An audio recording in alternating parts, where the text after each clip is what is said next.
Fling. There we go. Welcome into the I almost said it. Welcome into the Rant. I am Pugs Moran, live from the Kelly Moore Memorial Studios in the beautiful E-Gallery here in Dallas's Design District. This is a style of talk radio that you can't hear anywhere else. I started doing talk radio in 1992. I've done it in Chicago and Dallas for most of my career, but unfortunately, the brand of talk radio that I do doesn't find much interest in the terrestrial commercial world. So 3 years ago, I decided, fuck it, let's do this. You know what? Let's just do a talk radio show for normal people, because quite frankly, all the talk radio that I hear in this country fucking sucks. It's just like only for crazy people. This is talk for normal people. Normal people. We're just going to talk about the world. We do it every day. We get here around noon. And I perform a stream of consciousness rant, which is, based upon all the day's hot topics, current events, headlines, all that good stuff.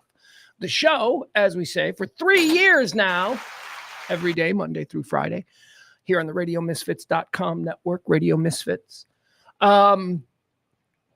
Every day I sit down here and I wake up early and I put together a list and I do, you know what? I'm going to just rant on this. Now, why is it a rant and why is it a stream of consciousness? Because this isn't commercial radio. Because I don't have commercials. Because we don't have breaks. We don't play music. We don't even chat with other people other than the occasional stop down to say hello to the chat room. That's always a pleasure. But this show is, what do they say? Necessity is the mother of invention. Well, it started out 3 years ago with me doing it with a group of people because I'm an ensemble performer, or at least I'd always thought I was an ensemble performer. But nobody could do the show every day quite like me. Nobody else was willing to leverage their entire economic base to do this, which is understandable. Love of the game, baby. Professional athletes, they always have this love of the game clause, which means that they're allowed to do it even for free. Like if there's a pickup game, Michael Jordan can play in that pickup game. And if he gets hurt, the Chicago Bulls can't say anything about it because he's got a love of the game clause. This comes from the filming of the movie Space Jam. Michael Jordan built his own gym on the set of Space Jam and would challenge everybody to games of basketball. And the Bulls were like, what? So they created the love of the game clause. I do that every day. Love of the game. 4 quarters is how this stream of conscious segments, if you will. I call them that, and I've created these to keep me hemmed in, because a stream of consciousness, no breaks, no stops, no nothing, just whatever's next in your head, you say it. A stream of consciousness can sometimes, spin out into the weeds, and suddenly you're like 50 yards into a cornfield, and you're like, I was just on the road doing donuts. So the 4 quarters have been created. First quarter is called Antecedently on This Day. That's a look back at all the day's history. Not all the day's history. We take a look at some and we cherry pick. I'm like, this is an interesting thing that happened on this day in 1775. What the fuck? Look at this from 1962. That's quarter 1. Quarter 2 is birthdays. I like trashing celebrities. So, we take a look at all the people who are having birthdays today. We decide whether or not we think they deserve a happy birthday. Or, go kick rocks. Quarter 3 is called the Deads. This is the same thing as quarter 2. Except it's the opposite. It's people who died. People who died on this day. Celebrities, notable quotables, historical figures. What we do here in quarter 3, we open up the books on them. And we're like, okay, let's look at their life. When they died, where did they go? Did they go to heaven or did they go to hell? That's what we do with the Deads. Quarter 4 is everything else. Quarter 4 is the California fires. Quarter 4 is Trump going to take over the world. Awesome. I'm all for it. Very complicated feelings I have on that. So we'll talk about that. Let's see. What else do I have some rants on today? We're going to talk about the head coaching search in football. That's going on. We're going to talk about the Dallas Cowboys and what a bunch of bitches they are. We're going to talk about that. Of course, we've got 72 hours left of life here in North Texas before the, what do they call it? They call it a extinction level snowstorm hits us, which has been dialed back a little bit. We'll talk about that as well in quarter 4. So that's how the show plays out. I also needs to be noted, we are in the middle of what we call a pledge week. Look down there. And pledge week occurs once a month, every month. It's how we pay for the show. We ask you for tips. We ask you for donations. We ask you to help out. Again, nobody's making a lot of money on this show, but it is enough to keep the lights on and keep us going. It typically runs. The show needs to generate roughly about $200 a week. I mean, $200 a week is like, no profit to anybody involved, but at least we can justify 2 hours a day, every day doing this in addition to our other things. And unfortunately, we always get to the end of the week and we have nowhere near the amount of money. So we have to do Pledge Week. And that's what we're doing right now. We're in the middle of Pledge Week. We needed at the start of this week 5 shows, $50 a show. That's what we needed to raise. We started off really great, man. Byron and Peter jumped in on Monday. They got us over. They got us to 50 for Monday. Monday is paid for, people, which was very exciting. And then yesterday, hold on, I want to make sure I get this right. And then yesterday needs to be mentioned, Kim. Thank you so much to Kim. But before Kim, the return of Mama Beller. The return of Mama Beller. Barney also helped out yesterday. Thank you so much, Frankie, everybody.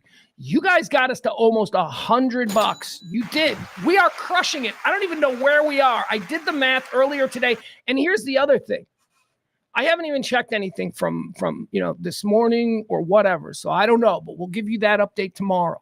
But my God, you guys are awesome. You guys are awesome. Thank you so much to everybody. I thought this month is traditionally really, really difficult. I mean, I even had it listed on my notes on the calendar here.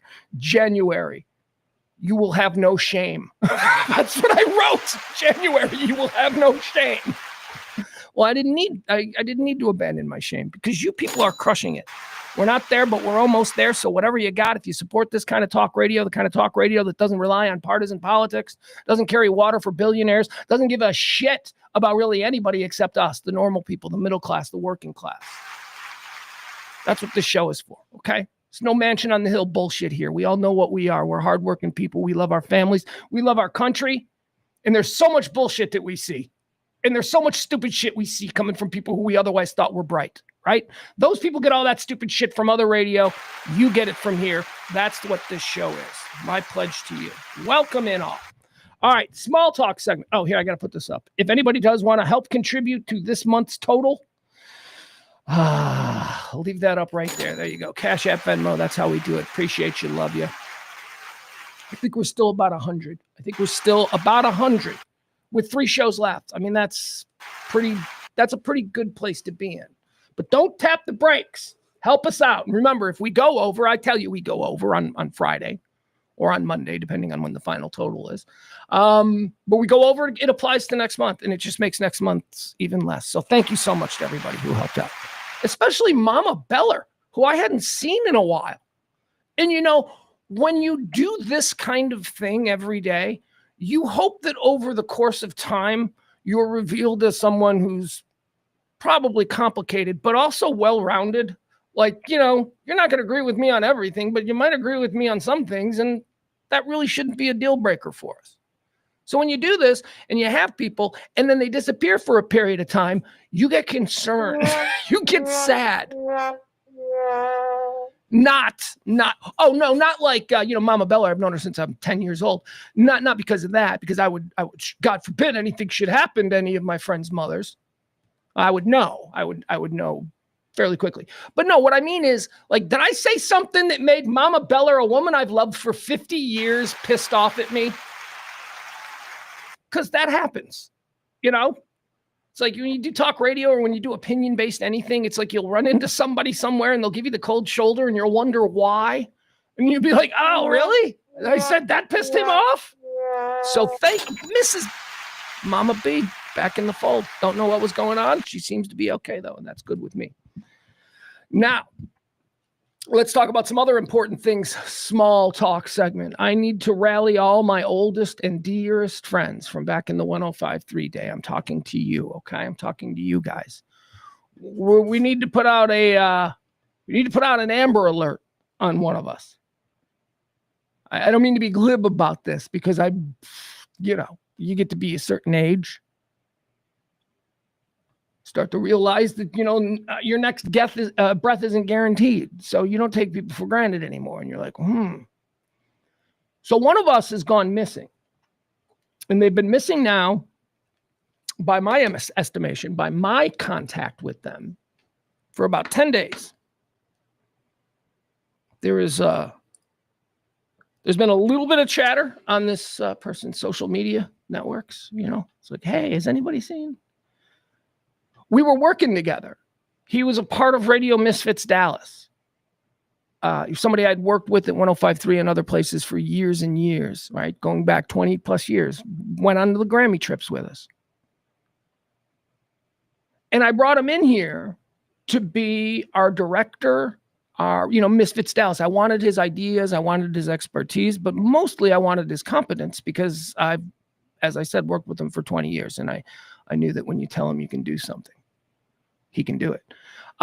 So we're looking for Devin Pike. Now, I don't want to, Devin's a guy about my age.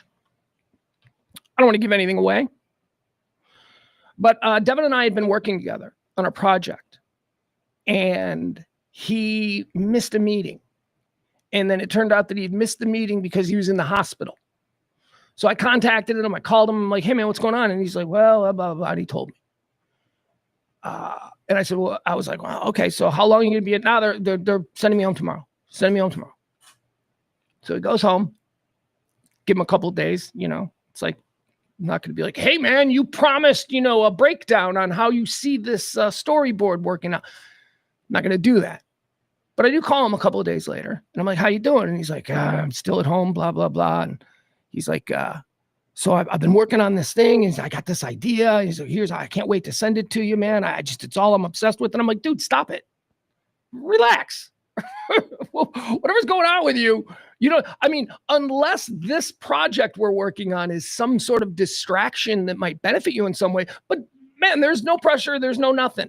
First, it's the week before, Christmas. You're fine. No big deal. Relax. Nothing's going to start rolling until the first of the year anyway. He's like, okay. A couple more days go by. I think I sent him another text. Hey, man, how you feeling? Just, thinking about you. I get a response. Still a little bit, whatever, shaky. I'm like, okay. But I'm not pressuring him, because the last thing that you want to do with somebody who you're partnered with in a project who's having a medical situation, the last thing you want to do is be like, hey, man, you're on deadline. You know what I mean? So I'm like going really slow, reaching out every couple of days just to check in to see how he is, but going above and beyond to let him know that this is not a, hey, let's get back to work call. This is to let you know you ain't allowed back to work until, you're okay. No hurry, man. Then a phone call went straight to voicemail. No callback. And a couple of days later, goes to voicemail again.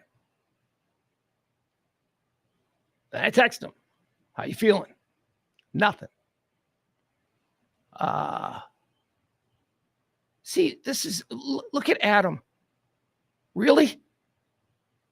Do you not have sense? What is wrong with you? Now is not the time. What is that?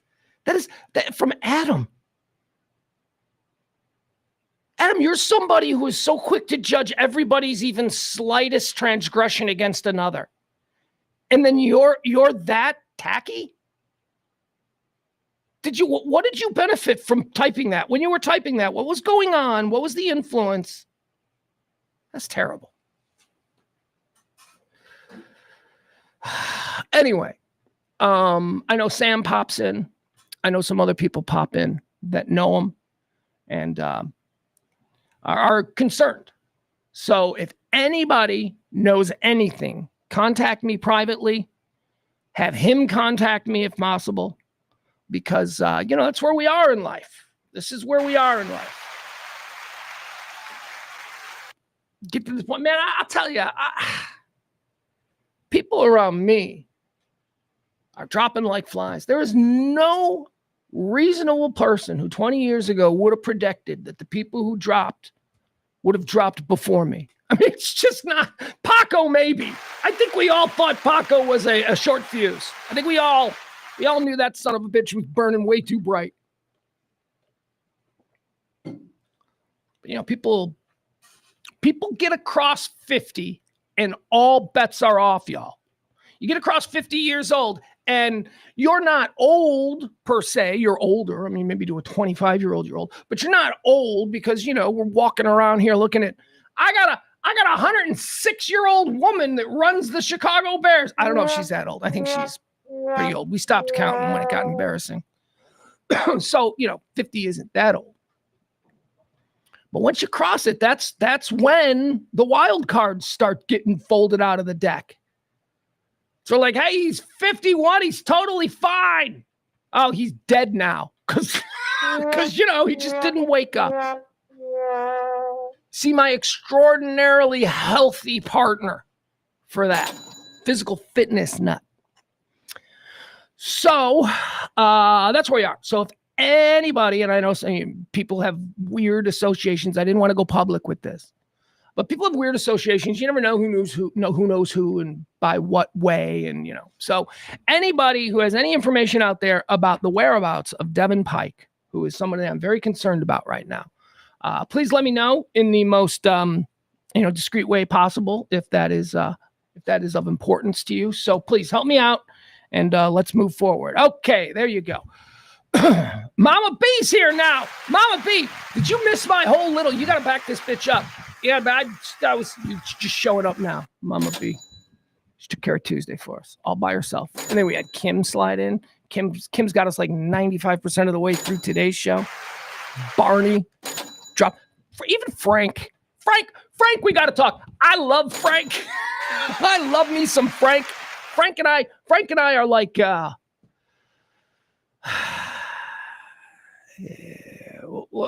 don't know how are Frank and I.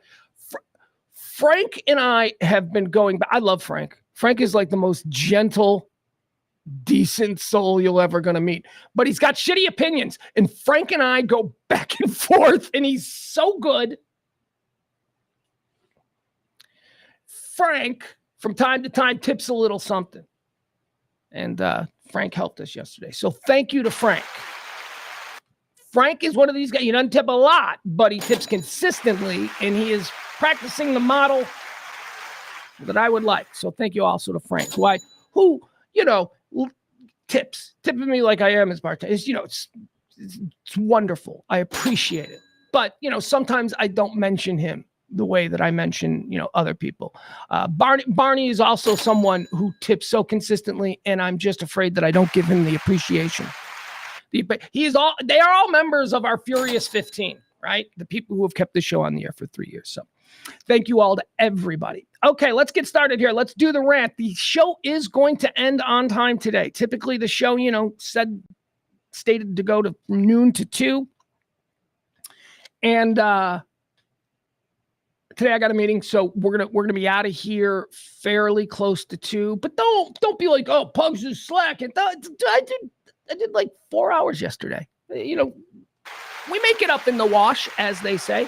All right, welcome into the rant. I am Pugs Moran. It is the 8th day of January, year of our Lord, 2025. Today is, it's the 8th day of the year. Let's see how that works out. There are 357 days remaining in the year. 358 if there was a leap year. We had a leap year yesterday, and it screwed up my count the whole time. Antecedently, right? That's the first segment that we do. Quarter 1, we call it antecedently on this day. Here we go.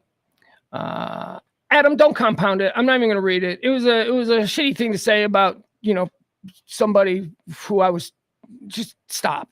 We're good, Adam. We're just stop. But that is, a teaching moment where you can ask yourself why you felt compelled to say that, knowing that the real play would be to just shut your mouth or show some form of compassion for somebody who is maybe going through something that we all are vulnerable to, which is health problems. All right, moving on. Antecedently on this day, it's the very first quarter that we do. We take a look back at all the things that happened on this day in history, and I decide which ones are most interesting for us to rant on. So here we go. Antecedently on this day, only because I'm a Vikings fan. You guys like Vikings on the History Channel? Love it. Here you go. Season 3, episode 5, whatever, happened on this day in 871. Ethelred the First and Alfred the Great lead a West Saxon army to repel an invasion by Danelaw Vikings. Oh, I'm just thinking about this. This isn't just Vikings. This story is also played out in the Last Kingdom. Yeah. Now that I'm thinking about it, I think it takes place. I think it's better represented in the Last Kingdom, the day that Ethelred and Alfred the Great led their Saxon army against the Vikings.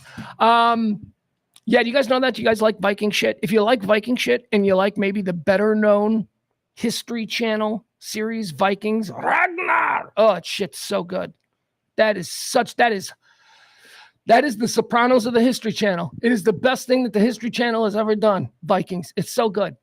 But then Netflix had another series completely unrelated called The Last Kingdom. Now, what's interesting about these two shows as companion shows, even though they have nothing to do with each other production-wise, both of these shows tell the same story, but from the opposite perspective. And it's freaking amazing. So Vikings is all about the conquest of England by the Vikings, and it's from the Viking perspective. The Last Kingdom is about how Alfred the Great and the Saxons and this other guy, Uhtred, I think he's a fictional character, Uhtred fought the Vikings when they tried to invade. It's amazing. It's pretty cool. So if you like that shit, and today, a big moment, Ethelred I and Alfred the Great. They beat the Vikings on this day in 871. On this day, antecedently in the year 1790, George Washington delivers his first State of the Union address from New York City. That's right, New York. It was the capital then. Antecedently on this day in 1877, Crazy Horse and his warriors fight their last battle against the United States cavalry at Wolf Mountain, Montana Territory. Now, I don't know much about Crazy Horse. I know he's a Lakota leader and all that stuff. But what I do know about Crazy Horse comes from my lifelong obsession with the promised Crazy Horse Memorial. Are you guys familiar with this? It's in the Black Hills. It's Crazy Horse over. Mount Rushmore? You know what Mount Rushmore is? Okay. So there is a Crazy Horse Lakota monument that is being carved into a mountainside in the Black Hills. Now, here's the thing, and this is why I say it's been a lifelong obsession of mine. I think when I was in middle school, somebody associated with this project came and spoke to my school. And they had these like really cool pictures and designs of what it was going to look like. And, the story of, it started in 1948. 1948 is when this mountain carving art project began. 1948. It's so badass. It's nowhere near being finished. It is not. I guess they ran out of money or something. But here, have you ever seen it? This is what it looks like. This is the Crazy Horse Memorial that's been under construction. All right, so here you go. So this is what it's supposed to look like. The white is what it's going to be, okay? And here and behind it, you see the mountain. They got the face. I think that's the face, right? Yeah, they got the face. All right, they seem to have the face, and they seem to have the start of the horse. His arm pointing, right? That's going to be his arm pointing. Look, they even look like they got a little muscle here already. So his arm pointing, and then this is the horse's head, I guess. Anyway, it's going to be badass. Let's see if there are any artist renderings of it. It's coming along slowly. And if I was a billionaire, if I'm like Elon Musk, but I'm not, Elon Musk didn't grow up here. So he didn't have a guy from the Crazy Horse Memorial Foundation come and speak to his school in 1984. So, maybe, but if I was Elon Musk, I would pay for this damn thing to get finished. I'd be like, let's do it in 12 months, a 12-month project. Because it's awesome. Look, there's the face. It's going to be cooler than Mount Rushmore. He's going to be pointing. Look at him. Hold on. Yeah, see? I don't know what's going on. Come on. There's got to be a cool picture of what it's going to look like when it's done. Well, that's the model. That's what he's working off of. So that's not good. All right. Anyway, there you go. What's he pointing at, you might ask? He's pointing at his ancestral lands, which lay beyond his pointed finger. Crazy Horse fought their last battle on this day against the United States cavalry, 1877. Antecedently on this day in 1964, President Johnson declares a war on poverty, and I'm here to tell you, poverty won. Are we counting the war on poverty and the war on drugs as wars this country has squandered in the last, since World War II? Antecedently on this day in 1973, the Watergate scandal, the trial of 7 men, the burglars, the trial of 7 men, the plumbers, I guess that's what they were known as. They weren't burglars, they were plumbers. Are any of them certified plumbers? Not a single one. But they're plumbers. They went on trial. Today in 1973, the 7 accused Watergate burglars. Antecedently on this day in 1982, the breakup of the Bell system in the United States, AT&T agrees to divest itself completely, I should say, of 22 subdivisions. This is when we first started hearing about AT&T. Like, I didn't know what AT&T was. My whole life growing up, I didn't know what AT&T was. AT&T was like some ghost company. It was like some ghost monolithic, that owned everything else, but I'd never heard of it. We heard of Bell. Where I lived in Chicago, we had Illinois Bell. My friends in California, they had Pac Bell, right? I guess there was Northeastern Bell, Southwestern Bell, right? Isn't that what we had here in Texas, in Dallas, Southwestern Bell? They operated all of these individual companies, and they were deemed a monopoly, and they were broken up. And then all of a sudden, we got AT&T stores everywhere. That was the time that the malls all started getting stores for your phone, which is something you never thought about before because the phone was in your house when you moved in. And the phone never broke. I mean, I don't know. I was a kid. Did phones break? I believe when the phone broke back in, say, 1979, a phone repairman came to the house. Yes? Isn't that how it worked? I don't know. Pretty sure. But then round about this time when they broke up the Bell system, then they started getting these AT&T stores and malls, and they're selling phones and cords. I don't know. It was weird. Saw a lot of things change in my life. That might be up there as one of the strangest. On this day, antecedently in the year 2011, sitting United States Congressman Gabby Giffords is shot in the head, along with 18 others in a mass shooting in Tucson, Arizona. Giffords survived the assassination attempt, but 6 others died, including John Roll, a federal judge. Oh, God. Saturday afternoon, campaign event. He's out in front shaking hands at a grocery store. Holy shit. I remember this. I remember this happened live. I was there. The TV was on in the background. I was puttering around in my house. It was a Saturday afternoon, this time of year. So, no football. Probably I hadn't engaged with college basketball yet because it's January and only serial killers are into college basketball in January. The fuck is wrong with you people? Anyway, so it's on because I had CNN on in the middle of the day on a Saturday. And man, I sat down and I couldn't believe what I was seeing. This was some Central American shit. People assassinating.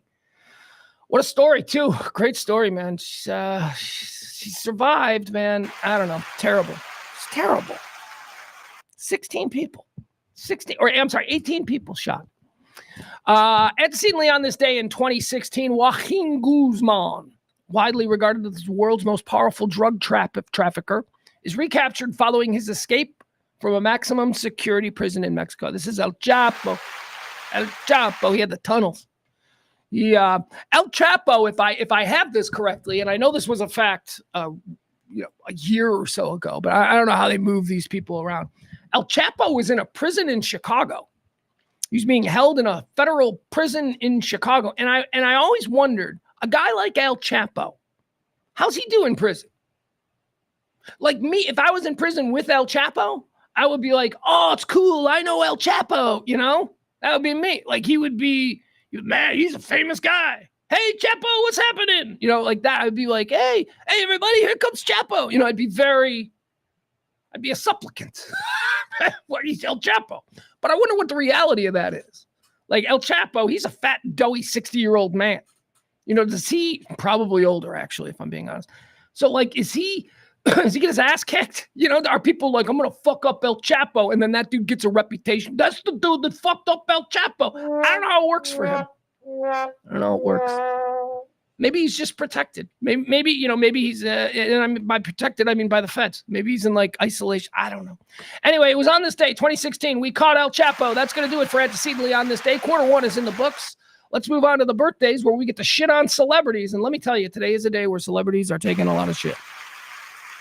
So let's get into this. Happy birthday, or is it, born on this day, 1926, to the late, great Soupy Sales. Soupy Sales was cool. He's happy birthday to Soupy Sales. Soupy Sales was cool. Here's what Soupy Sales was. Soupy Sales was, first of all, most Jewish name ever. Like his real name is, let me give you his name. It's so funny because he grew up in North Carolina, like rural North Carolina. And you just got to wonder what life was like for young Milton Supman. Supman, that's it, Milton Supman. Who is Soupy Sales? Soupy Sales would become a children's television star in the late 1950s, 1960s, and then throughout the 1970s, when it was long past his expiration date as a children's star, he still was famous. He got put on TV shows. He was everywhere. So if you're Gen X, you remember Soupy Sales, even though he wasn't really a part of our childhood. He became something else. I think he started a show. Didn't he do a show in the 80s for us, though? Like, wasn't he a part of Kids Are People Too? Do you guys remember that? Do you guys remember Kids Are People Too? I think Soupy Sales was like the original host. I don't know, whatever. Point is this. Soupy Sales had his career essentially extended because one dude thought he was the best. Sinatra. Sinatra loved Soupy Sales. Sinatra loved Soupy Sales so much that Sinatra did a number of appearances on Soupy Sales' kids show, which, is weird. That's like the time the Foo Fighters did Yo Gabba Gabba. It's like, what are they doing? But Frank Sinatra had kids, and his kids loved Soupy Sales. And his daughter, Tina, convinced him that he needed to go on Soupy Sales' show because Tina didn't care about, whoever Sinatra was friends with. Didn't care about Dean Martin. Didn't care about John Wayne. Didn't care. She wanted to meet Soupy Sales. So Frank Sinatra picks up the phone, says, I want to go do the sales show. And I'm bringing my kids. Celebrities still do this stuff. They still do this stuff. It's Yo Gabba Gabba is a great example. But it's why Jack Black is on Yo Gabba Gabba, because his kids love that show. So anyway, Soupy Sales and Frank became friends. And even after Soupy Sales was essentially blackballed by the industry, Frank was like, don't worry about it, baby. We'll ride this out. So what did Soupy Sales do to get blackballed by the industry? On January 1st, 1965, miffed at having to work on the holiday. So he was working on New Year's Day and he was angry about it. He's trying to do a kid's show. It's New Year's Day. He's drunk. He's hungover. He's Soupy Sales, man. The guy was not, he was, he hung out with Frank is my point. So Soupy Sales is pissed that he's got to work on New Year's Day, do this live kids show. On January 1st, 1965, miffed at having to work on the holiday, Sales ended his live broadcast by encouraging his young viewers to tiptoe into their still sleeping parents' bedrooms and remove those funny green pieces of paper with pictures of U.S. presidents from their pants and pocketbooks. Put them in an envelope and mail them to me, Soupy Sales. And I'll send you a postcard from Puerto Rico. That's what he said on the air. He was obviously kidding. Got thousands and thousands of dollars. Thousands and thousands of dollars were sent to the studio, so they got freaked out. Several days later, substantial amounts of money had begun arriving in the mail. Sales stated that the total amount received was in the thousands of dollars, but qualified that by stating much of it may have been phony money.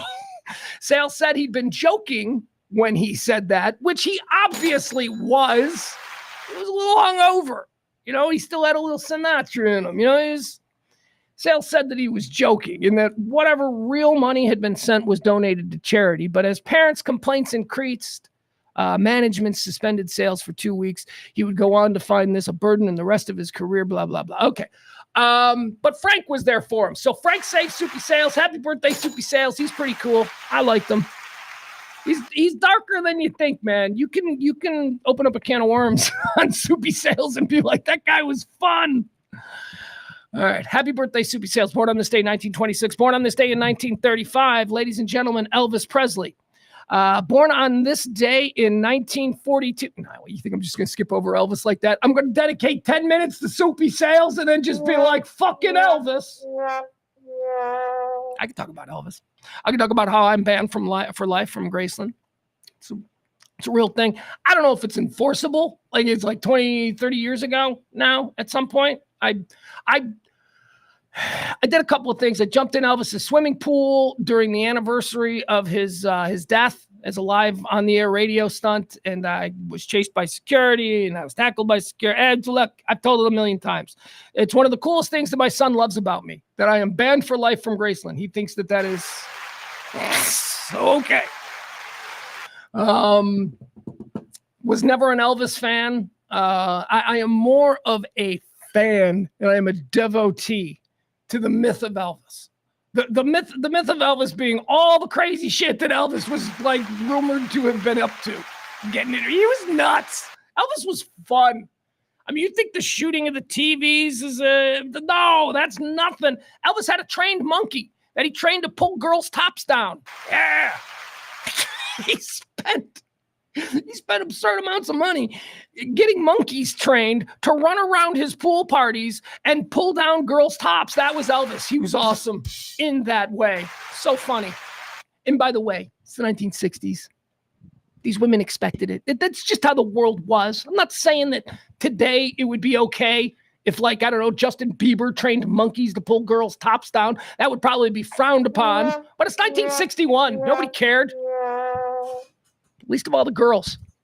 The monkeys. The monkeys were probably the only ones that like, I don't want to be doing this. Tug. Where's my banana? Tug. So Elvis was, and the other thing about Elvis that I'll say, and I'll leave you with this. He's a talented guy. Talented guy. Had a beautiful voice. If I need if I need someone to fill a spot in like week 2 of the American Idol auditions, we could trot Elvis out. He'd come out and he could sing for us. He might make it to Hollywood. Probably not, though. Although he was handsome. That was part of the whole deal on Elvis, that he was hot. Elvis is overrated. Elvis is a part of the holy trinity of the great American entertainment frauds. Now, I've mentioned these before. There are others, but there is a holy trinity of American icons from the entertainment world who I will tell you are absolute frauds and not deserving of the level of regard that they seem to enjoy 50 years after their deaths. Okay, here we go. Here's the holy trinity of great American frauds. Elvis Presley, the aforementioned, it's his birthday. Marilyn Monroe. Marilyn Monroe is such a fraud. She's not that hot. She's the most beautiful Hollywood icon who's ever lived. She's a fat chick. She's not hot. She's chubby. You know what? She would, NBA players would probably love her today, right? Because she was that, but she ain't hot, man. She was existing at the exact same time as Sophia Loren, as Audrey Hepburn, as Anne Margaret, and you guys are like 50 years later, you're like, Marilyn was an icon. She had bad hair. That hair sucked. Some moderate acting talent. I don't think she could act. And here's the other thing about Marilyn Monroe that I do not have a problem with, but other people should if they want to remain consistent. Marilyn Monroe was a big old hoe. That is undisputed. She slept with everybody. She slept her way to the top. And this is not... She was that girl. That's who Marilyn Monroe was. So I don't understand why she's this revered American icon when she's, doable, but, not great. She's not great. Bad hair. I mean, cute face, kissable face, body that is just like all over the fucking road. What is going on with her body? She's got no tits. She's got a big ass. I don't know what's happening here. Excuse me. So that's Marilyn Monroe and Elvis Presley, the great frauds. The other one is Bob Hope. Bob Hope, what do you do? Bob Hope, why are there like airports named after you? Why are we still like Bob Hope, one of the greats of America? Who the fuck decided this for us? Bob Hope, question, what do you do? Well, I come out on stage and I introduce people with talent. Okay, and for that, we're going to remember you like fucking Shakespeare. Are you kidding me? Bob Hope, Elvis Presley, Marilyn Monroe, the three great American frauds. All right, now you say, Pugs, what? You just don't like older. No, that's not it. It's they're undeserving. They're undeserving of the honors. Elvis Presley. Okay. What? Elvis Presley. Who would I replace Elvis Presley with? Who should have the acclaim that Elvis Presley has? Buddy Holly. Let's start there. Let's start with Buddy Holly. Why people don't fucking recognize what that genius was. Marilyn Monroe. I mentioned a whole bunch of other women who are not only better actresses, but far more beautiful. Sophia Loren, Anne Margaret, Audrey Hepburn, who I think is as close to being the most beautiful woman in the history of Hollywood, and Bob Hope. I don't know what he was, so I don't know how to. You know what Bob Hope is? Bob Hope is fucking Mr. Beast. That's what Bob Hope is. What the fuck are you, Mr. Beast? I thought Mr. Beast was a celebrity chef for like 2 years, and now it's like, no, he does stunts. I'm like, what? I don't know. I don't know why Bob Hope is remembered. All right, let's keep going. So happy birthday, Elvis.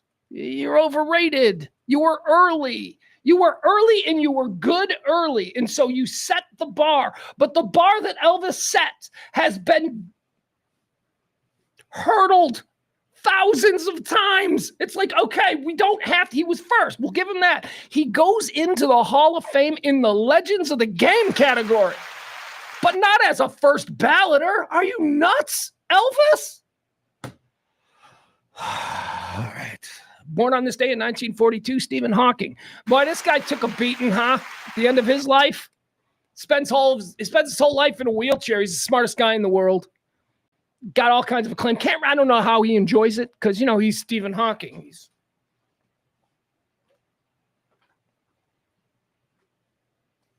cool. You're Stephen. You're a celebrity. Horrible. Anyway, so I always had this compassion for him. A Brief History of Time, the book, is a book that I have been lying about having read for decades. Never got through it. You ever tried to read A Brief History of Time, Stephen Hawking's book? Oh my God, back in the 90s, you had to read it or you were a dummy. And I decided at that moment, I guess I'm a dummy because I can't get past the first page. I don't know what this got. Quantum what? What is this? Is this a book with words about math? It was very awful. And then at the end of his life, he became a pedophile from Epstein Island. So, you know, this is your life, Stephen Hawking. Born on this day in 1942. Born on this day in 1947, one of the absolute greats. One of the absolute greats, one of the absolute iconoclasts of music, of entertainment. I don't know what he is. He's a culture guy.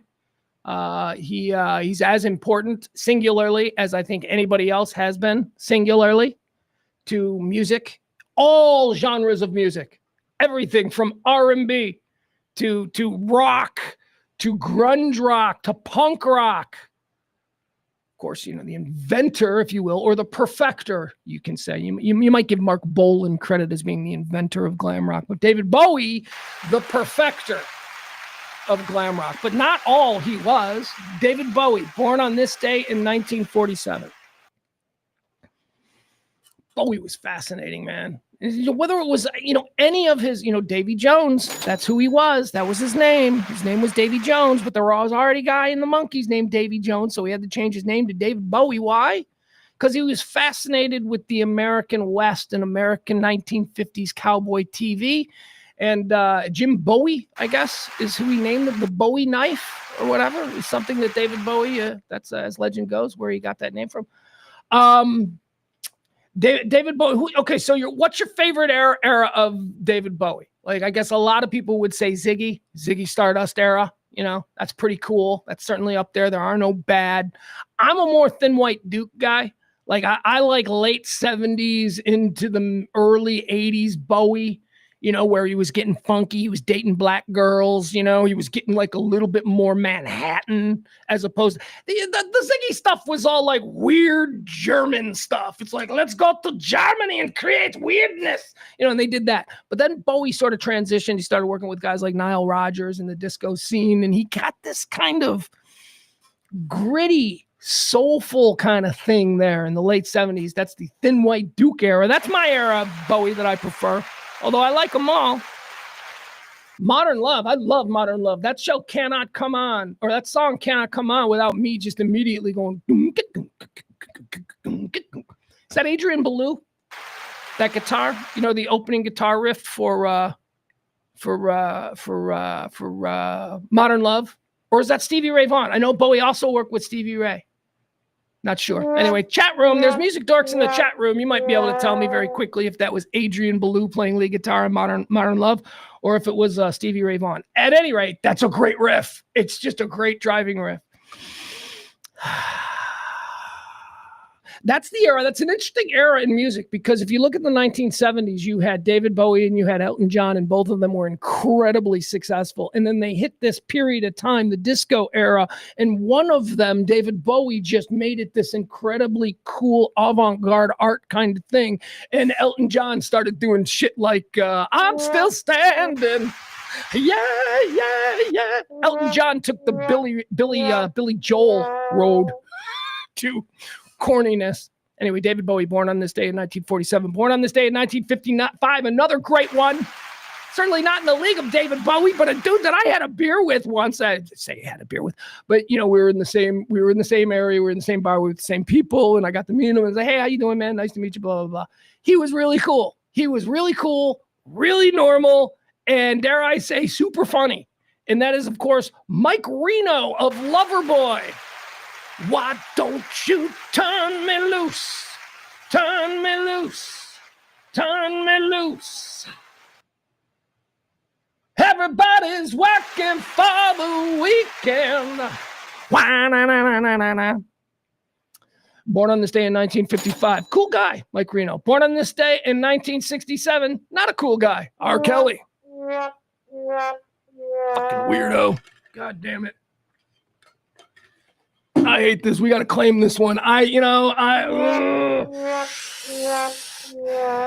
Jesus, man, what is going on with Chicago musical geniuses? And yeah, make no mistake, people are complicated. R. Kelly's a musical genius. R. Kelly is like a symphonic savant. I mean, he's just, but he's also like, the other stuff that we know for R. Kelly. He's from Chicago. And we were so proud of him for so long. Like, the South Side community, black community, urban music culture in Chicago was like, we got R. Kelly. I believe I can fly. And then he started peeing on kids. And we're like, what? Nah, fam. We can't have that. And it was okay for, that aspect of Chicago entertainment and culture, because we had this other guy on the rise. And we're like, that's okay. We can forget about R. Kelly. We got a new genius. His name's Kanye. And then, oh my God, Kanye broke bad too on us. We're like, oh shit, what is going on with South Side artists? I mean, we got Common. Common's cool. He's very dignified. We like that. Chance the Rap. Chance is great. Chance is very dignified.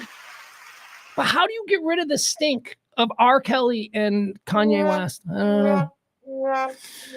Kelly, born on this day in 1967. Born on this day in 1976. Jenny Lewis.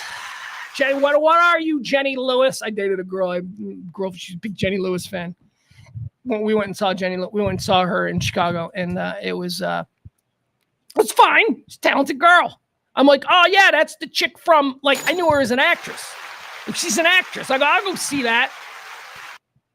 She all right.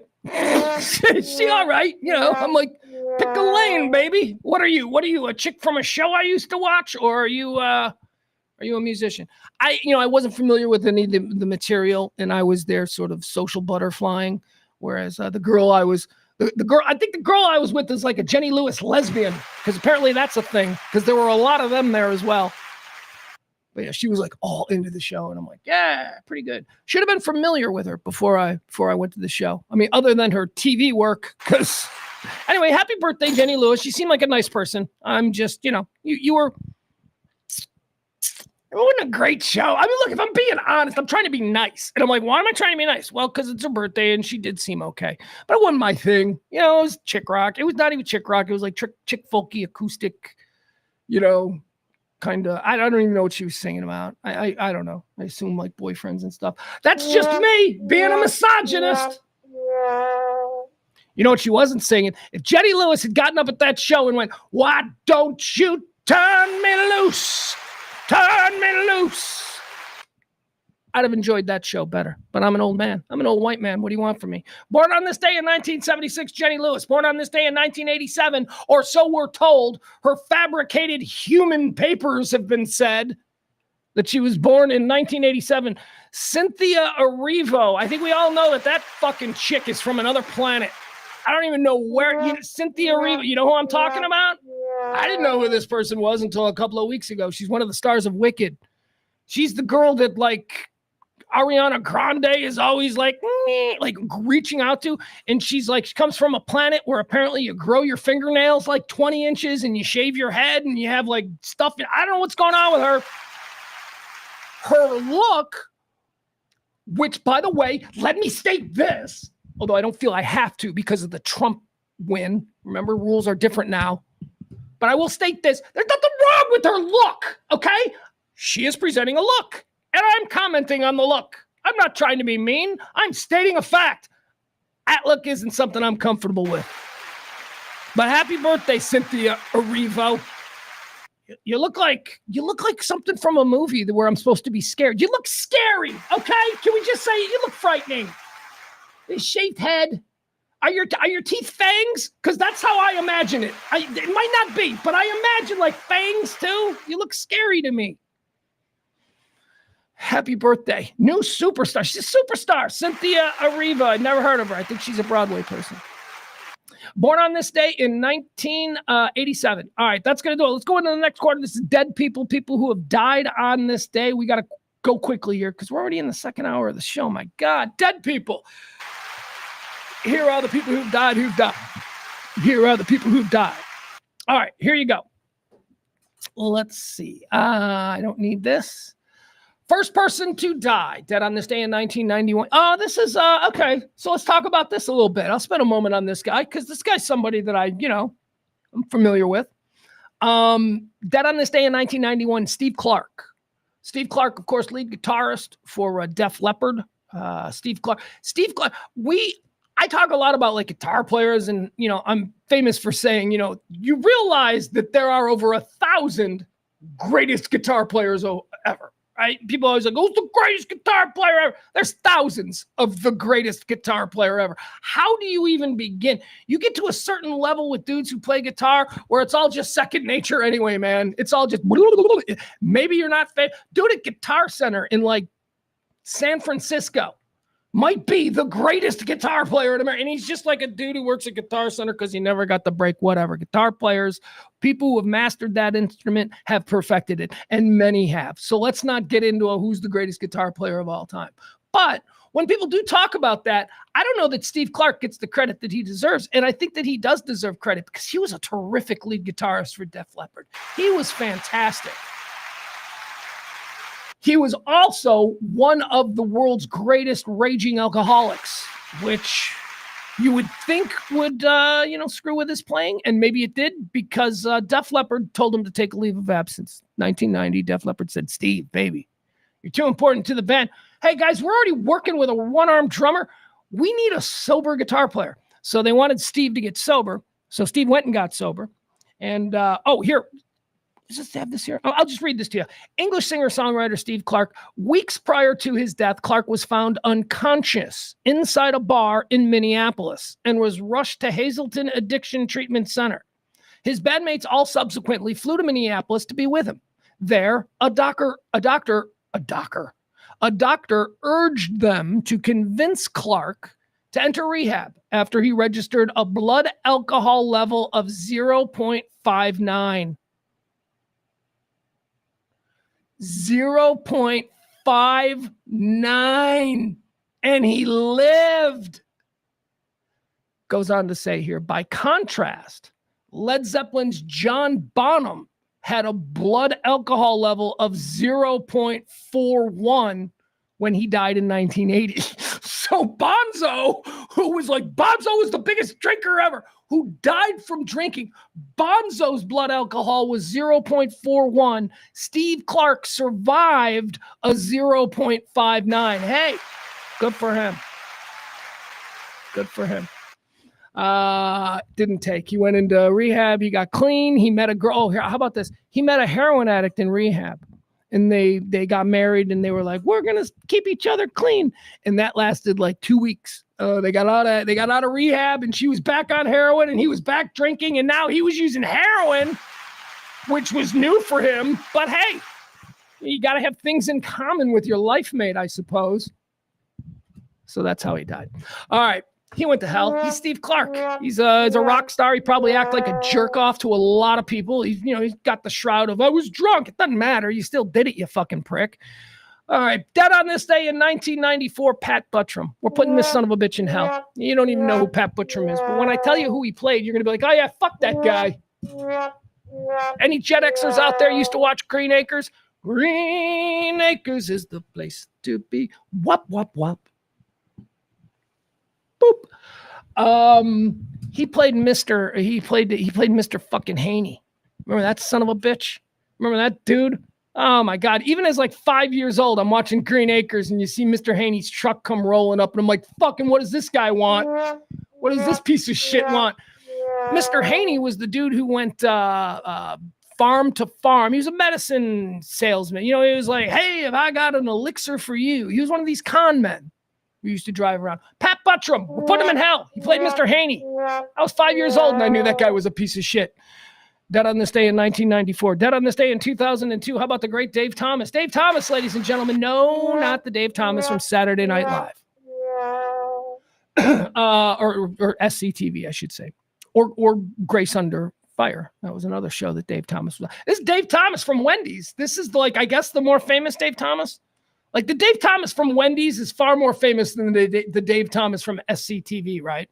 Because the Dave Thomas from SCTV is only like super famous and like on the Mount Rushmore of like super funny people for folks who know what SCTV is. And that's a small group.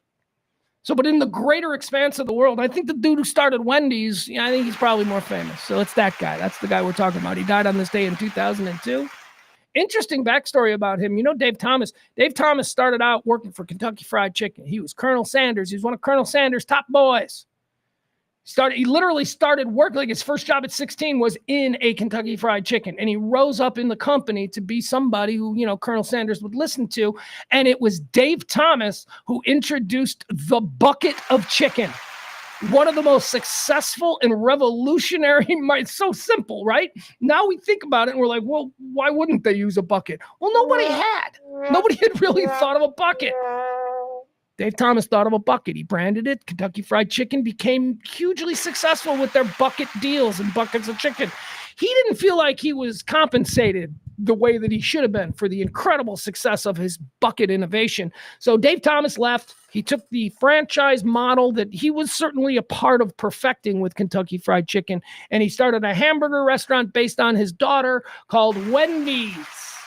Wendy's. Dave Thomas. I'm putting Dave in heaven. I like everything about that guy. Told you the other day how I read I've read the Herb Kelleher book, Nuts, about how he created Southwest Airlines. I read Art of the Deal by Trump. Who else were we talking about? What was the other one? Anyway, doesn't matter. Don't get distracted. It wasn't a book on Dave Thomas, but it was a book on Colonel Sanders that I read at one point that had all of these really cool stories about Dave Thomas. I'm like, that dude's great. All right, hope he goes to heaven. There you go. And, he's girl dad. You got to appreciate that. He's like, the most important thing in the world to me is my beautiful little daughter. And he put his ugly little redheaded daughter on a sign, and he's like, isn't she beautiful? And everybody was like, not really. And he's like, she's my little girl. Got to appreciate that. That dude goes to heaven. Dead on this day in 2007, Yvonne DiCarlo, ladies and gentlemen. Do you know who Yvonne DiCarlo is? Let's take a look at Yvonne DiCarlo, shall we? Come on. Is this picture not going to download? There we go. Again, the whole world is like, Marilyn Monroe is the most beautiful woman on the planet. And, there's people like spares, like Yvonne DiCarlo just walking around. She's like, I'm pretty fucking hot, too, in 1960. Why isn't anybody talking about me? Yeah, Yvonne DiCarlo was hot. Who is Yvonne DiCarlo? Well, she was Lily Munster. You guys watch the Munsters? Boom, boom, boom, boom, boom, boom, boom, boom, boom, boom, boom, boom, boom, boom, boom, boom, boom, boom. Herman and Lily. She was Lily. Now, I never thought Lily was hot for a couple of reasons. Like, I think I first started watching the Munsters when I was, hot detecting. You know, I didn't, my hotness detector wasn't working when I started watching the Munsters at like 5 years old or whatever. And then on the other hand, I was never into the goth thing. So even if that, like, I think maybe dudes who are into goth chicks, I think they're the ones who discovered how pretty Yvonne DiCarlo was long before I did. And then, you know, at 4 years old, they're looking at Lily Munster going, she's so sexy. And then, you know, cut to like 20 years later and they're dating like chicks who dress like members of The Cure. And maybe that explains it. Yvonne DiCarlo, we're putting her in heaven. Good for her. She was Lily Munster. I liked her. Boy, she controlled Herman, didn't she? She had Herman by the balls, man. Herman was so fucking henpecked. And I guess that's the reason, you know, Fred Gwynne chose to play the character of Herman Munster against type, which the type, of course, is he's a monster who's out of control. So Fred Gwynne dramatically, you know, shifted that sort of character, and he made him sort of this. I mean, Herman Munster could still fuck some shit up. That's like what I don't know that people really respected about that show. But for the grace of God, I mean, Herman put up with a lot of shit from people knocking on that door at 1313 Mockingbird Lane. That's the address of the Munsters. Yeah, I was a fan. Never really into Lily, though. Dead on this day, Yvonne DiCarlo, she goes to heaven. Dead on this day in 2020, Buck Henry.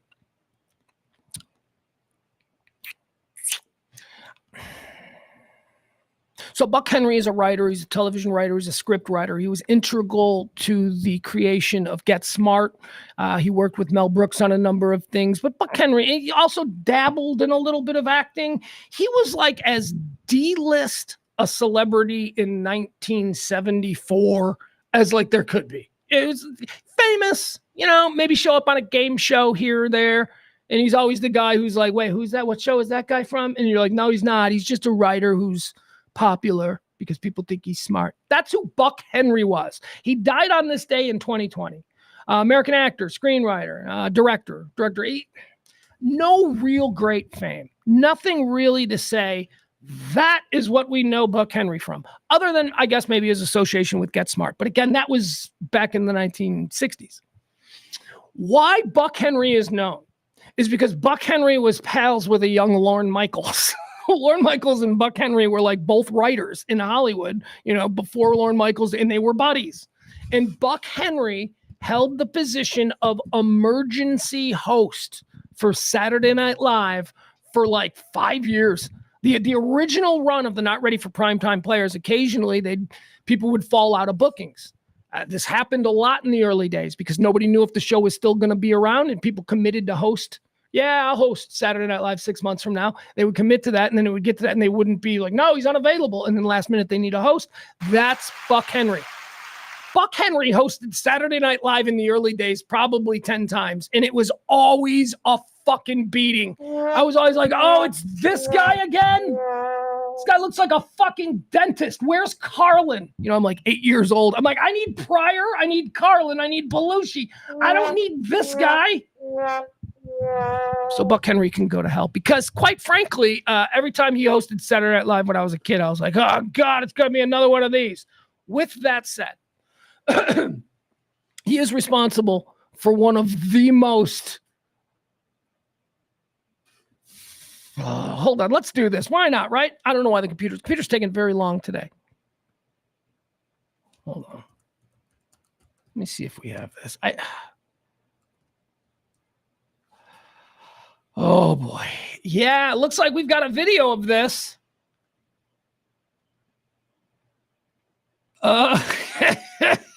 Wait, is there a video of it? I didn't really look to pull it because I didn't think there was any way. Is this it? Hold on. I'm trying to find. All right, so Buck Henry on Saturday Night had a character called Uncle Roy. Uncle Roy was a child molester. And it was one of the most... I thought it was hysterical, and I didn't even get why it was hysterical. It was the 70s, man. Everybody was on cocaine and disco music, and I guess there was nobody who went, is this okay for TV? Is this okay? And I think it is okay for TV. I think, you know, people need to be selective. It is okay for TV. Is it edgy? Yeah. Yeah. Is there a place for edginess? Yeah. And that place is late night TV. So, I guess I don't really have a problem with it. Hold on. Let me see. Yeah, no, that's not it. Okay. There is not a clip of Uncle Roy, but here we have this. Here's Buck Henry himself talking about Uncle Roy, the character. And maybe you have some explanation as to why we can't find the Uncle Roy skit from Saturday Night Live anywhere. Uncle Roy was the babysitter, uncle of the kids, Lorraine Newman and Gilda Radner, who were like 8, 9, 10, 11, and he's the uncle you hope.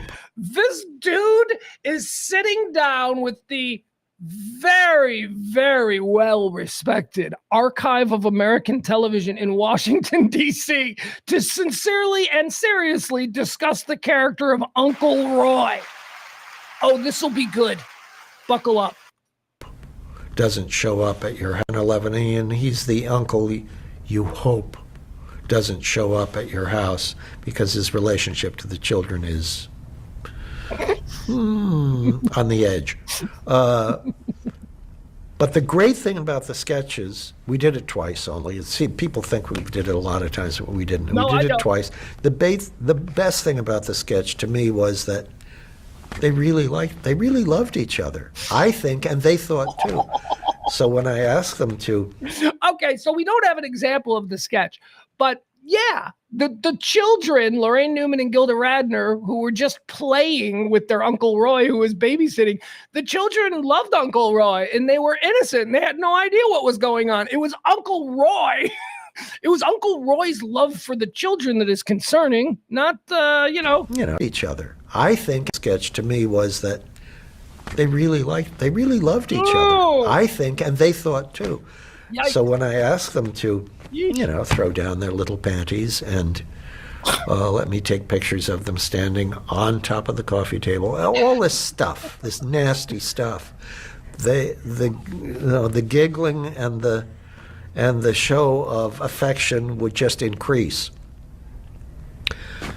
I know those of you who are listening to this and have been badly mangled by your early history will not sympathize with my point of view, but still, I also had another rationalization for it. Both times the sketches were written by Ann Beatts and Rosie Schuster. Mm-hmm. So men did not have any input. I had little input, but the guys did not have input in the writing of them.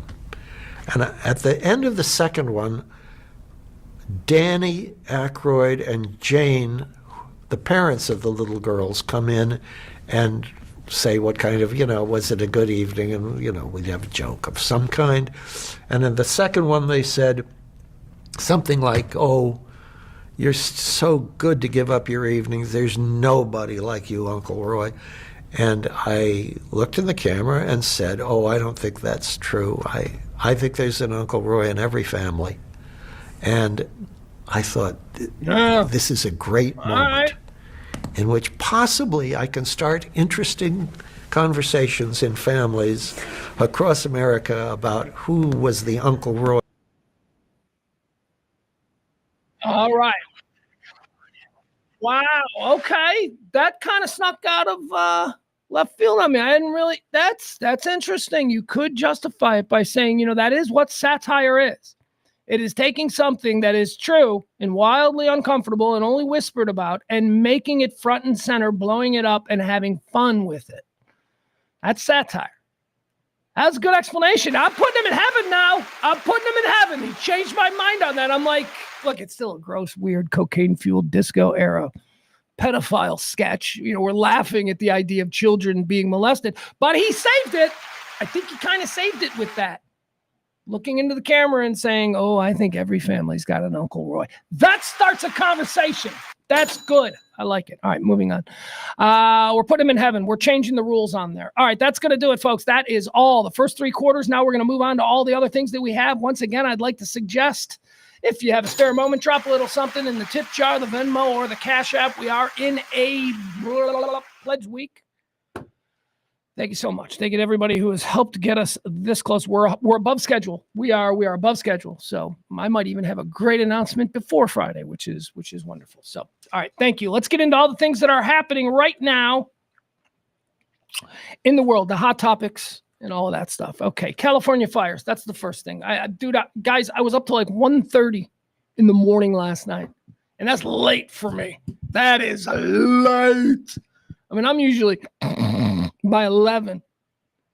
The dog usually goes to sleep around 10:30, and she's like now at the foot of the bed. So there's something about like a warm dog and the breathing. She's a big dog. So the big dog and the breathing and her constant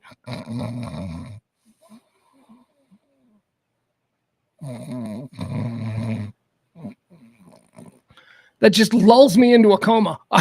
Like she falls asleep and then I'm like, and I fall asleep too. So, but last night I was up late. I was watching this California stuff. My goodness. I mean, the California fires first broke as a news story at the end of yesterday's show. And we're watching it. I'm like, apparently there's a fire in California. Yeah, it's probably nothing. Have a good day, everybody. We'll be back tomorrow at noon. I didn't know. I had no idea. I would have stayed on. And covered that nonsense. That's what it is. It's nonsense. It's Mother Nature nonsense. Holy shit. 1:30 in the morning. My guy, shout out to the great Steve Lookner at Agenda Free TV. If you people are not following, subscribing to, do whatever it is on YouTube or Twitter or wherever it is that you use, to Steve Lookner and Agenda Free TV. I've been telling you about this guy for years. He's amazing. I have such a level of respect for what he is able to do as ostensibly a one-man band. He looks like a one-man band. Steve covers breaking news every day. That's his job. That is his job. He sits in a room, and if news breaks, boom, he goes on a stream, and he covers it live, and he covers it until it's done being covered. He started his coverage of the California fires yesterday at like 4:00 in the afternoon. I tuned in at 11 p.m. and he was still going. When I was asleep at 1:30, he was still covering the fires. He is, and you know, honestly, he's very wealthy. He is rewarded. He does his show on tips too. That's how he makes his money. You can tip during his live streams, and he makes thousands of dollars per live stream. I've counted. You better believe I'm counting. So I just couldn't be happier for that guy. That guy is found lightning in a bottle that I'm seeking for. You know, I'm searching myself, trying to figure that out. Thought a consistent everyday hot topic show might take off, but I can't even get you people to share this thing. I get Adam. Adam shares it every day.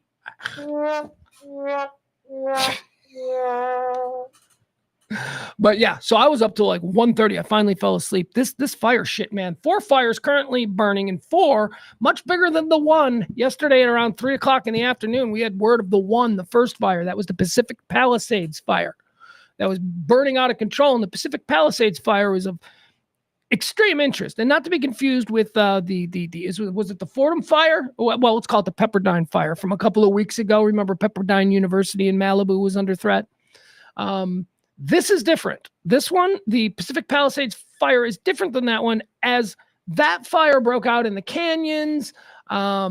There is a lot of rolling land where that fire broke out, and the path of that fire, it did some damage to some things, but not a whole lot. About a mile to the south there, right there on Santa Monica Bay, mile to the south, just south, one town over from Malibu, okay? You have Pacific Palisades. Pacific Palisades, people, is fucking Plano, okay?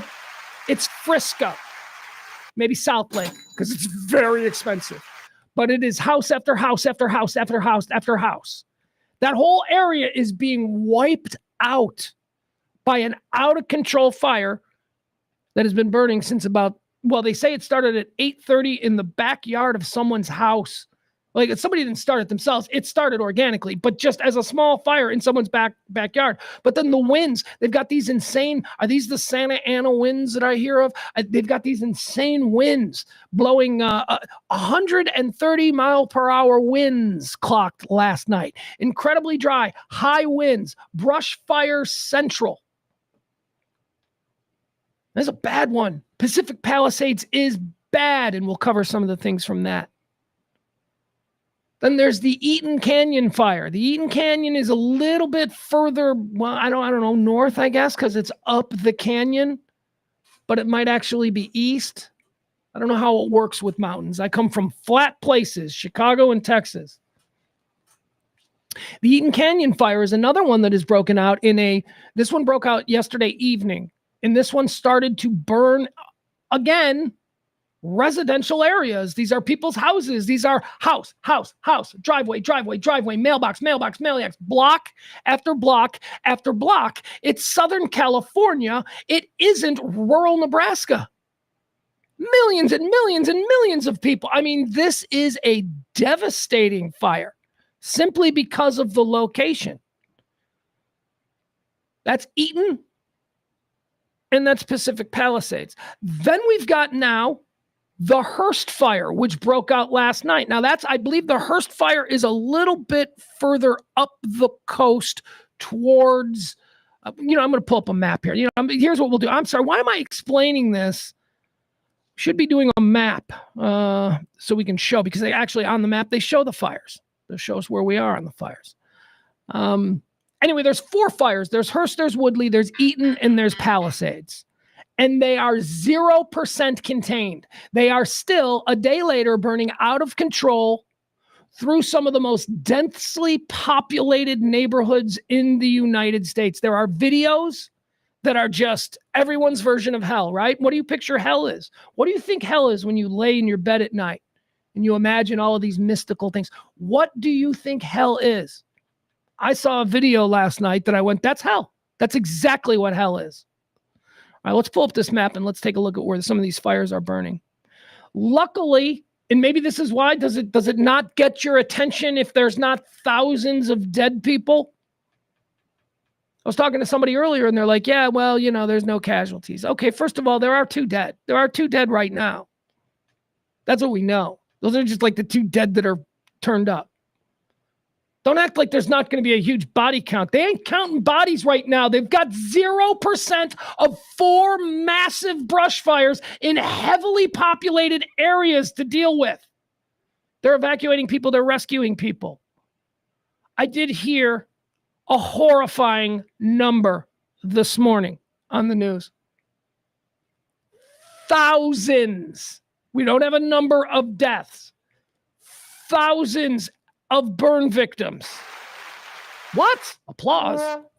Thousands of burn victims. To what extent? We don't know.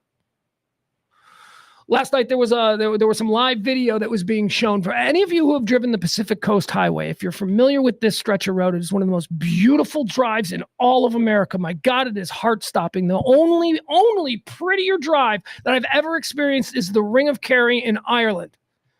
But as far as America or this country goes, well, I guess that would be America, it's Pacific Coast Highway. It's beautiful. So when you drive Pacific Coast Highway, one of the things is, especially if you're staying in LA, like I'll tell you how we did it. We're staying in LA for the Grammys. We're like, let's drive Pacific Coast Highway.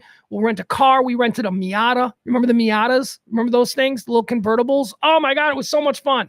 It's a beautiful day in Southern California. Me and my son's mother were racing around Pacific Coast Highway in this little tiny Miata sports car, acting like Jonathan and whoever the hell that chick was, the Hearts, on Heart to Heart, rolling through the canyons. We stopped at Duke's in Malibu. This is where we had lunch. I don't know if you're familiar with Duke's in Malibu. If you've driven Pacific Coast Highway, it's a place where people stop. They stop and they have lunch because they can sit out there on Duke's deck, which is in the water, and you can watch dolphins and shit like that. It was amazing. Duke's is also the place where famously Mel Gibson behaves really badly. Mel Gibson, it's the bar that Mel Gibson walks to. Yeah, he got in trouble a couple of years ago for grabbing a chick's ass at Duke's, and I'm like, I've been to Duke's. Dukes is iconic. Were the Dolphins jumping? Anyway, there were live reports last night from Dukes in Malibu. It was set up as a triage station because they were being flooded with hundreds and hundreds of people suffering burns, some of them severely. This is a nightmare that's going on, and I don't know that we really know what the extent of this is. So, scary fucking shit. All right, here we go. Let's look at where this is happening, right? All right, let's go down here. Here we go. We're going to see the fires. Long Beach. We go up a little bit north. Here we go. All right, so let's see. Right now on Google Maps, we're only showing the Pacific Palisades fire, and that sucks because I wanted to show you guys the triangle that seems to be engulfed. Oh, here we go. Here's the first Hearst fire. Maybe I need to pull out a little more. All right. So here we go. Here's the Pacific Palisades fire. Here is the Hearst fire. Here is the Eaton fire. I do not see the Woodley fire. Do not know where the Woodley fire is. So let's talk about the Palisades fire, okay? Let's zoom in on that a little bit.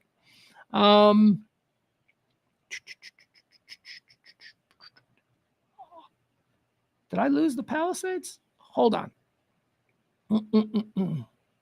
Long Beach. Where am I? God damn it. Where's Malibu? Fuck is Malibu?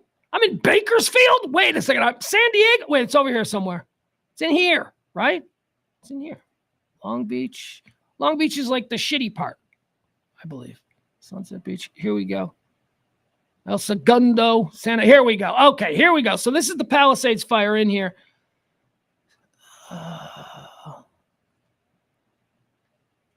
Okay. So, like, you see this, right?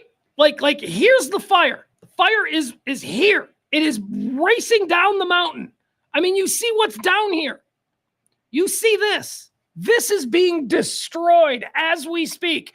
0% containment. They're not trying to fight the fire at this point. They're trying to get as many people out of there and to safety as possible. All of these areas, there are over 1 million. Wait, what was the number? I don't want to get the number wrong. Anyway, the amount of people who are under evacuation right now in Southern California is astonishing. You can't move that many people out in what time? Anyway, okay, so now let's look at what is the other one. This is unbelievable. Where's the Eaton fire is the other one that I was watching last night.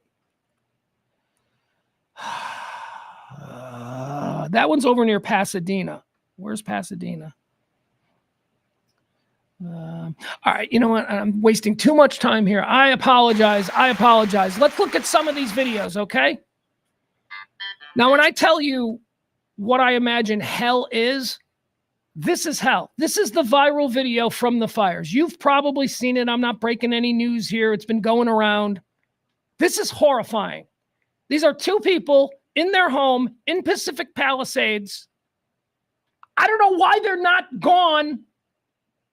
I don't know if they're trapped. Apparently they're okay. Apparently that question was asked by everybody. Did they get out alive? Apparently they did get out alive. But check this out. Imagine this was your, what did you do Tuesday night? Imagine this is your Tuesday night. Look at this.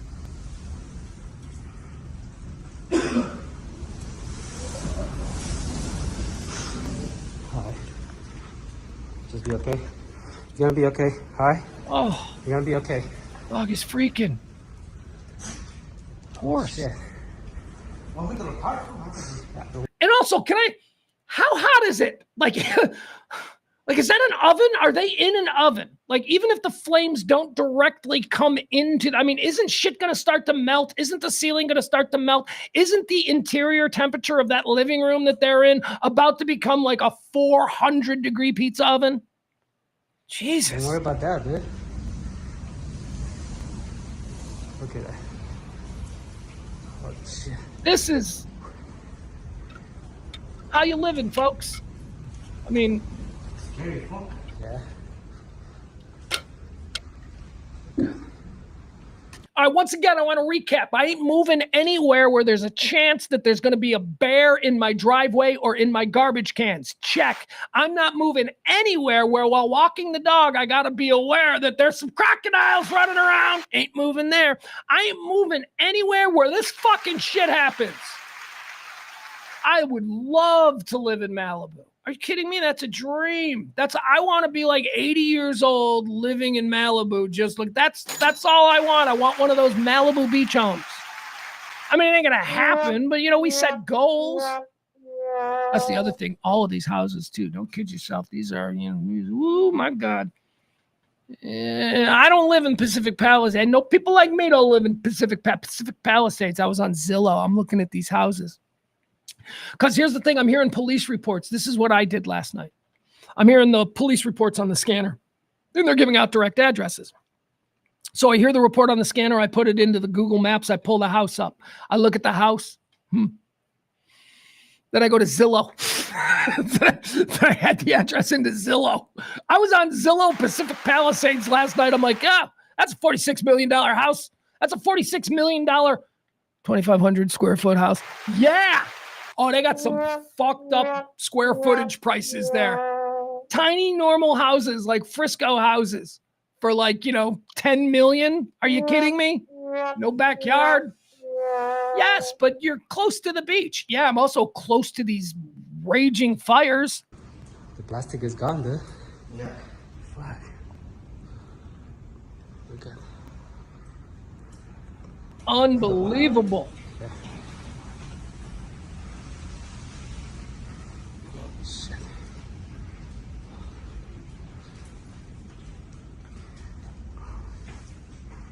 So, where's the gas? Outside. Okay, the gas is off right now.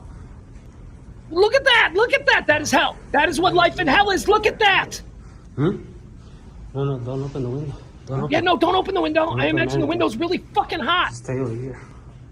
Don't break the window. You'll get like a flamethrower come through there like, whoa. Oh my God, these people. All right, we got more to look at here. These are a couple of people who were forced out of their home as it began to burn. Let's see. This is this? Yeah, here we go. Okay, let's watch this. These poor people. This is again. I asked, what did you do last night? All right, dude. Yeah, let's get out of here. We tried, bro. I'm sorry. We tried our best. Yeah, and when this tree falls, it's over. Look at this. This is outside. Everything is on fire. The air is on fire. There are flaming embers flying like snowflakes. What level of hell is this? Sorry, bro. Gotta get out of here. That tree is just on fire. The tree is just on fire. Oh, shit. Holy shit. Did that tree fall? Oh. All right. Oh, my goodness. Poor people. All right. It looks like people are getting out. It looks like a lot of people are being burned. And I can totally understand why people would be burned. You're running down the street like that, trying to get out of your house, run into your car, getting shit into your car. Meanwhile, it's snowing fire. Yeah, I mean, I can totally see how people got burned. I had third-degree burns on the back of my neck when a shingle from my roof blew off and caught my back of my head on fire. That's the little shit. And again, without talking about body counts and what we know, we won't know until this whole thing burns out and then we start finding bodies. We start finding old people. We start finding the neighborhood weirdo who didn't leave. This is horrible. This is horrible, again, not because we're unaccustomed to the idea of wildfires in Southern California. It's horrible because of where this one is happening. And it speaks to, nature versus an economic engine. Should people be living here? Should people be living in a place where this is a natural occurring part of the order of things? Horrible. All right. Also, the canyons up there, famous for their horse ranches. Horses. The body count on horses could be astronomical, as there are hundreds and hundreds of horse ranches in the middle of all of this. Here we go. Here's one from last night. Some horses being rescued. Watch what emerges from the smoke. This is what the fire and the smoke. What is this? It's the horsemen. Please don't be 4 horses. Is it only 3? It's 3. That's good.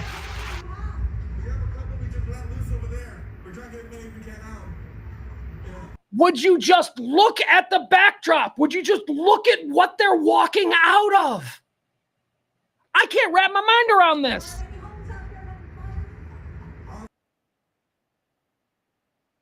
All right, there you go. Absolutely horrifying.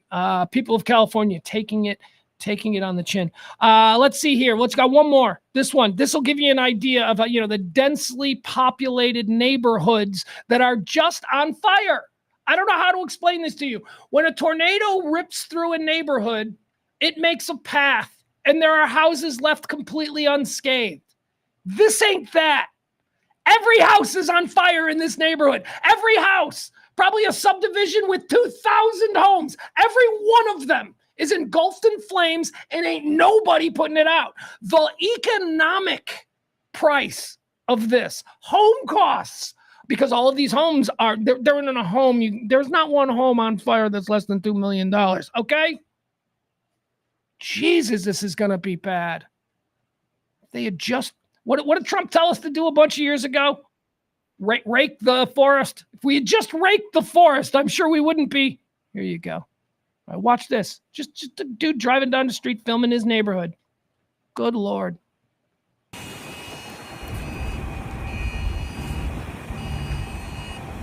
You guys, this is video game shit. This is post-apocalyptic zombie video game shit. Oh my God.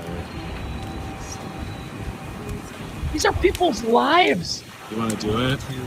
Let's do it. Oh my God. All right. So there you have it. Okay, couple of interesting celebrity stories. Number of celebrities. Let me make something perfectly clear. Yes, there's going to be stories of some celebrities, but these are, for the most part, these are real people. These are real people, successful people.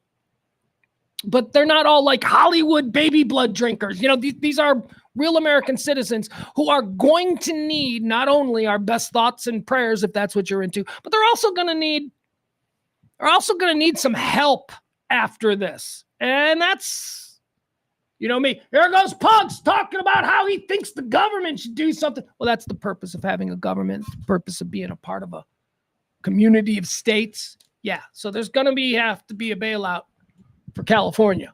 There's going to have to be. This is horrible. But again, I might ask the question in the future, why the fuck are people living there if we know this is going to happen?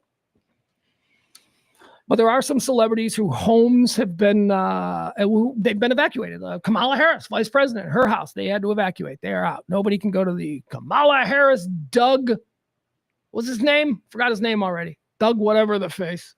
What is his name? Doug Einstein? No. Anyway, they had to leave their house. A number of people, a bunch of people.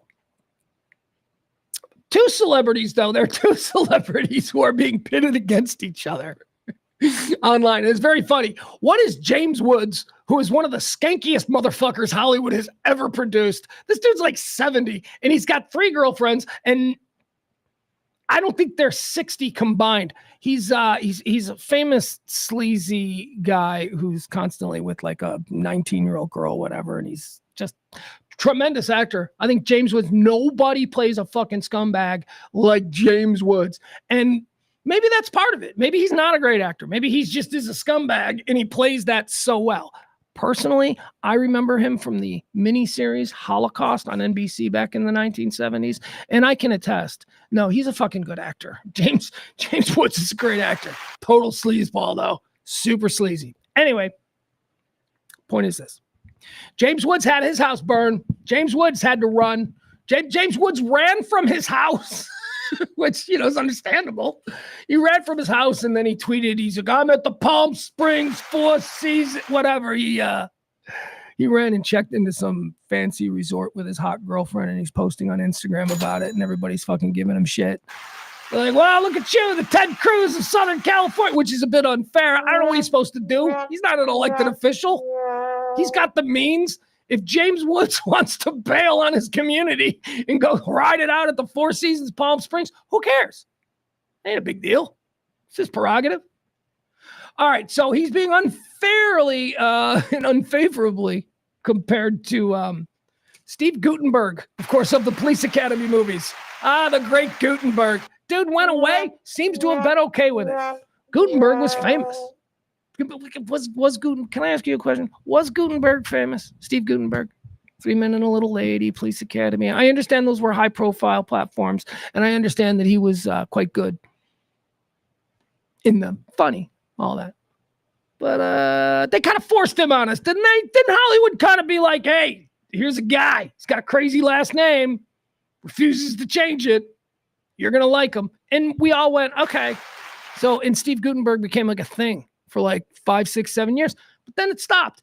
And I don't know if it stopped because he was like, shit, got in my bag, which is admirable.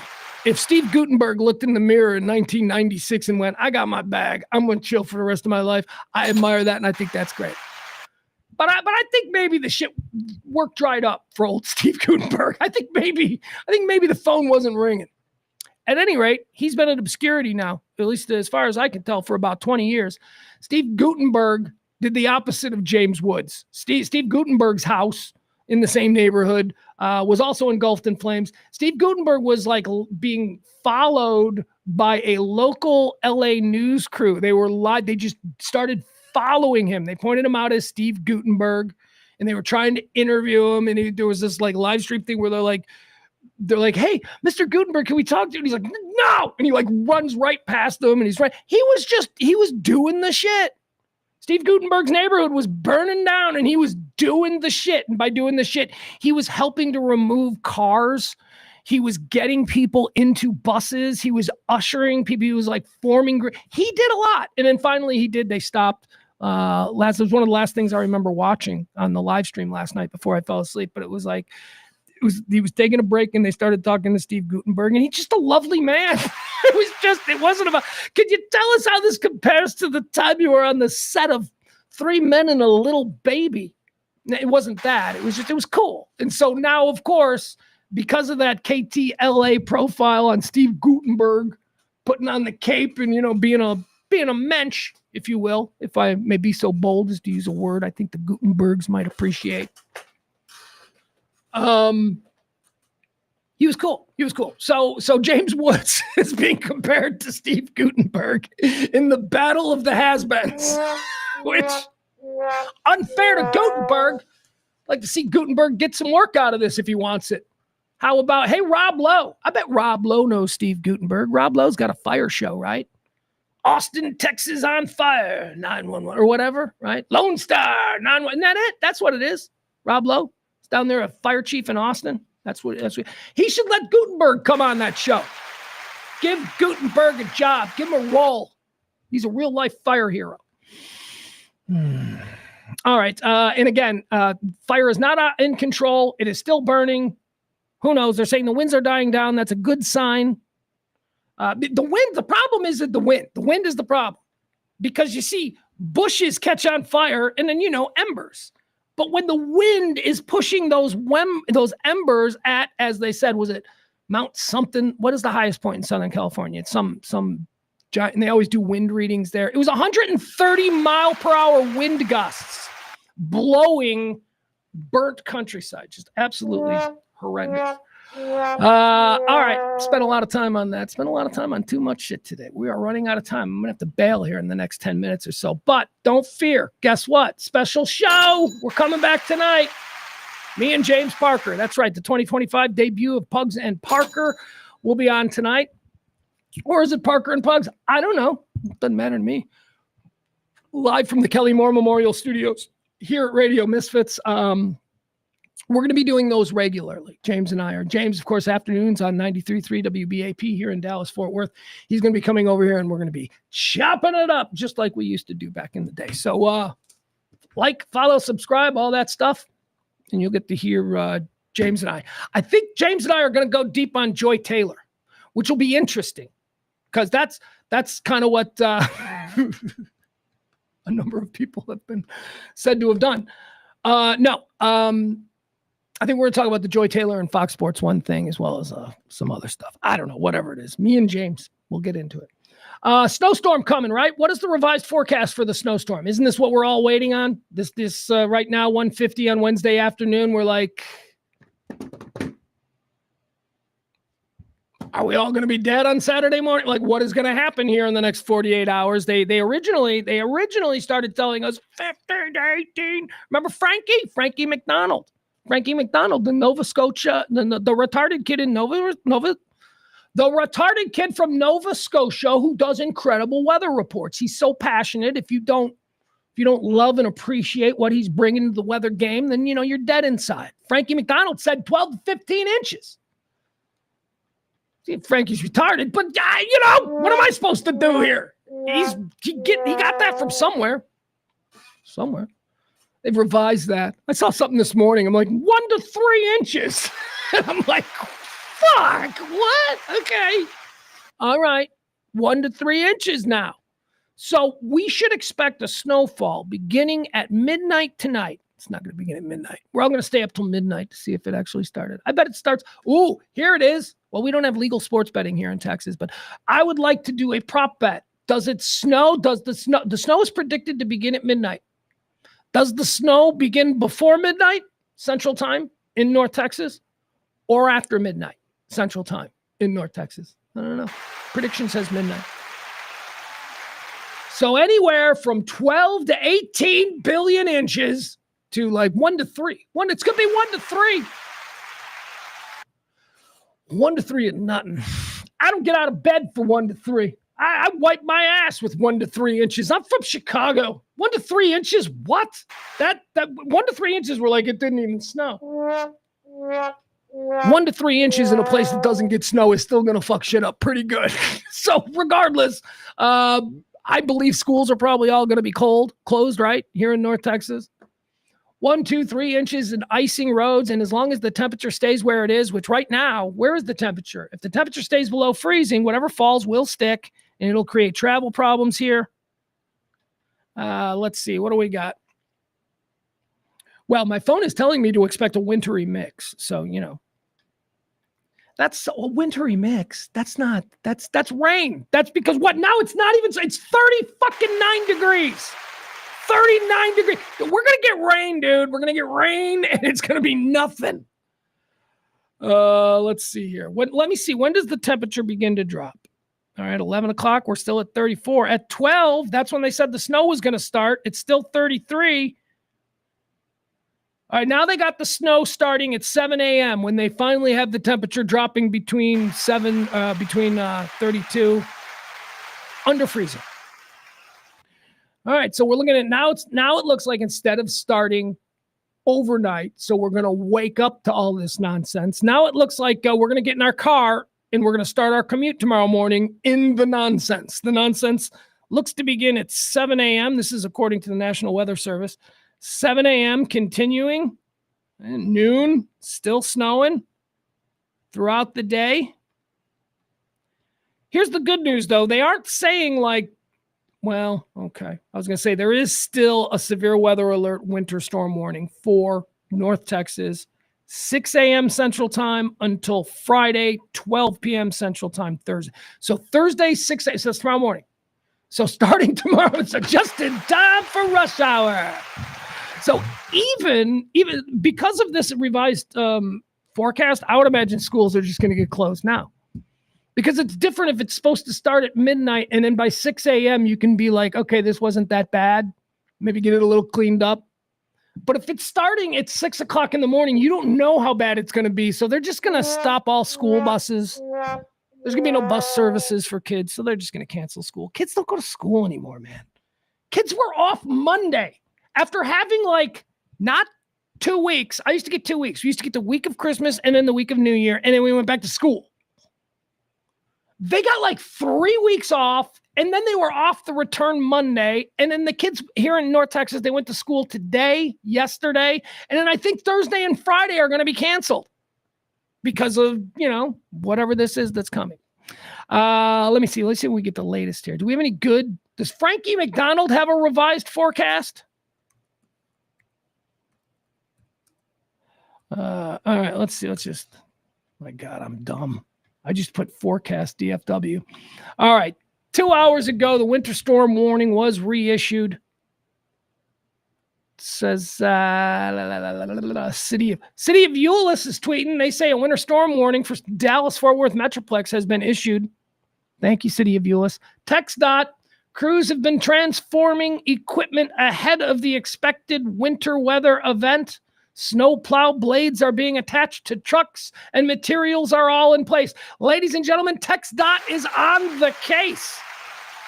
Hey, ERCOT, how you guys doing? You better fucking ERCOT. You better keep our power on. We got big football. Oh, get out of here. Think about that. ERCOT going to shut my power off at halftime of the Notre Dame game? Are you insane? ERCOT, are we going to have power for Texas, Ohio State on Friday? Oh, my God. Can you imagine? Fuck this storm. All right, everybody bear with me. We'll get through it. Do I have anything else? Okay, well, I'll leave you with this. No. I can't leave you with this. All right, maybe we'll talk about it later tonight. I got to get out of here, though. We're done with the show today. Thank you to everybody who helped. Thank you for those of you who participated in our little drive to get to our needed number for the month. You're the best. Again, any friends of Devin Pike out there, if you can slide into my DMs or send me an email, just let me know what you know. Devin and I were working together on something, and he seems to have disappeared.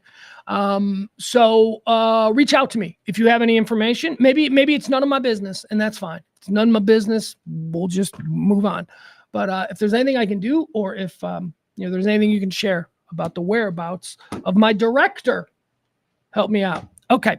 Other than that, you guys are the best. Thank you to everyone. Thank you again to Mama B, and thank you again to Kim, and thank you again to Barney, and thank you to Frankie. Those are the people who helped out and made this show possible. We'll see how we get tomorrow. We're still trying to raise a little bit more. We'll see. I think we're doing way better than I thought. I can't tell you how happy I am. All right, I love you guys. We'll see you tonight. Me and Parker, Pugs and Parker. Like, follow, subscribe. Probably around 7 o'clock, maybe earlier. I don't know. We'll see. It'll be up there. The video will be there. You don't have to be there live. We'd love it if you would. Bye.